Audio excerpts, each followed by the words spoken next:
next question. Do you have to have coding experience before you, oh, so it's related. Vickie had the same question. So no, you don't. Of course it helps.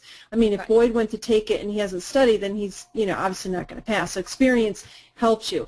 The CIC exam that I took yesterday, you have to have experience to be able to code those 10 cases with like 10 plus, 13 plus the codes that you had to get done like quick.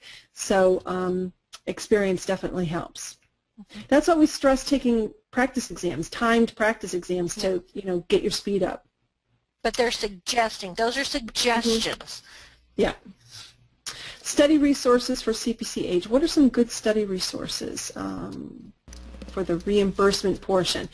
Actually, what I normally recommend people get is the CPC-H study guide from the AAPC. It really does fill in the blanks. Another great thing to do is what Tammy and I were doing in our hotel room the night before the CAC exam. We went to the AAPC website. We looked at the exam requirements where they list what you need to know, what the competencies are. And we went and we like kind of discussed each thing. She shared some stuff she knew. I shared, well, I didn't really share anything I knew because I didn't know anything, but I shared how to use Google to go get it, and we would, you know, go over the info. And it just kind of like brought back a lot of information. It was like way back in the recesses from years ago. So that's another way. Just take those competencies and research it. Use Google. Half the time you'll be taken to the CMS website. Make sure you understand that topic and move on.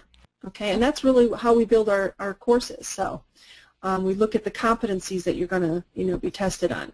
When do you find out when you passed? I don't know. They're going to have to hand grade those suckers because they have 10 cases, fill in the blank. It's not multiple choice. Some poor soul has to grade those.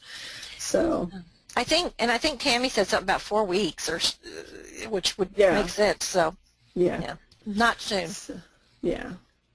Okay, so specialty classes. Is there a class for coding related to specific specialties such as orthopedics? A class. The AAPC has the, you know, it has that study guide for each of the specialties, but yeah, and you can do what Alicia showed earlier. Go in and do a search for ortho and see what CEU stuff comes up. We have an on-demand class, but it's really me going through my CPT manual and going over the codes. I wouldn't say that it's to get you coding ortho cases, but if you're just looking for CEUs, that would satisfy the requirement for that specialty. Get more CPC exam tips, coding certification training, and CEU credits. Go to www.codingcertification.org.